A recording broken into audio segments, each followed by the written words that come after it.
Hello बच्चों, चलिए इस प्रश्न को पढ़ते हैं। इसमें कहा जा रहा है कि प्रकाश के ध्रुवण की घटना से प्रकाश तरंगों के किस गुण की पुष्टि होती है।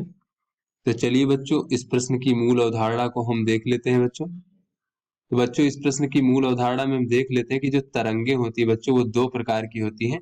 एक तो हमारी अनुप्रस्थ तरंगे होती हैं और दूसरी हमारी अनुदैर्ध्य तरंगे होती है बच्चों। तो यहाँ पर देख लेते हैं कि दोनों में अंतर क्या होता है बच्चों। तो अनुप्रस्थ तरंगों में जो बच्चों कंपन होता है कणों का, वो जो है तरंग के संचरण की दिशा के अभिलंबवत होता है बच्चों, इस प्रकार से। तो यहाँ पर बच्चों ये हमारी तरंग के संचरण की दिशा और ये हमारे कणों के कंपन की दिशा है, जो कि तरंग के संचरण की दिशा के अभिलंबवत होती है। अनुदैर्ध्य तरंग में बच्चों तरंग के संचरण की दिशा के अनुदिश जो है कणों का कंपन इस प्रकार से होता है बच्चों ये हमारा अनुदैर्ध्य और अनुप्रस्थ तरंगों में अंतर होता है।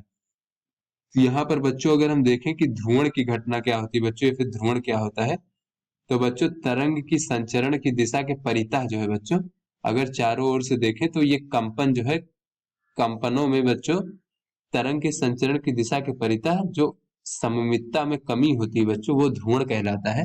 तो बच्चों अगर हम अपने अनुदैर्ध्य तरंगों को देखें तो तरंग के संचरण की दिशा के परितः अगर हम कहीं से भी बच्चों देखें तो इसके कंपन हमें समान रूप से दिखाई देंगे। अतः बच्चों अनुदैर्ध्य तरंगे जो है इसमें सममितता की कमी नहीं, तो ये ध्रुवित नहीं होती हैं। और बच्चों ये जो अनुप्रस्थ तरंगे होती हैं, तरंग की संचरण की दिशा के परितः जो है, अगर हम अलग अलग जगहों पर से देखेंगे बच्चों तो ये कंपन हमें अलग अलग तरीके से दिखाई देंगे। अतः बच्चों यहाँ से हम कह सकते हैं कि अनुप्रस्थ तरंगे जो होती हैं बच्चों, वो ध्रुवण की घटना प्रदर्शित करते हैं। ध्रुवण की घटना प्रदर्शित करती हैं। और बच्चों अनुदैर्ध्य तरंगे जो है वो ध्रुवण की घटना को प्रदर्शित नहीं करती। तो चलिए बच्चों इस प्रश्न को हल करते हैं। यहाँ पर कहा जा रहा है प्रकाश के ध्रुवण की घटना से प्रकाश तरंगों की किस गुण की पुष्टि होती है। तो बच्चों हम यहाँ पर देख लेते हैं प्रकाश के ध्रुवण की घटना से, या फिर बच्चों ये कह लें कि चूंकि जो बच्चों ध्रुवण की घटना है, ध्रुवण की घटना केवल अनुप्रस्थ तरंगे ही प्रदर्शित करती है बच्चों। अनुप्रस्थ तरंगे प्रदर्शित करती हैं, अनुदैर्ध्य तरंगे नहीं। अतः बच्चों यहां से हम कह सकते हैं कि प्रकाश के ध्रुवण की घटना जो है बच्चों, ध्रुवण की घटना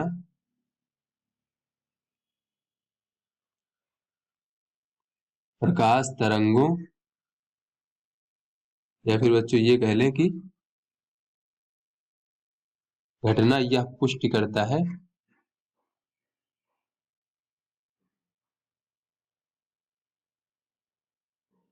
कि प्रकाश की जो तरंगे होती हैं बच्चों, वो अनुप्रस्थ तरंगे होती हैं, ना कि अनुदैर्ध्य तरंगे। अनुप्रस्थ तरंगे होती हैं। अतः बच्चों यहां से हम कह सकते हैं कि जो वैद्युत क्षेत्र और चुंबकीय क्षेत्र के कंपन होते हैं बच्चों प्रकाश में, वैद्युत क्षेत्र और चुंबकीय क्षेत्र के कंपन जो है, कंपन की दिशा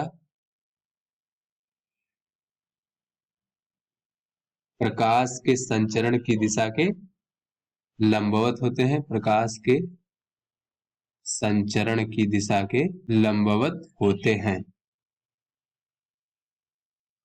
तो आशा करते हैं बच्चों ये आपको समझ में आ गया होगा। धन्यवाद।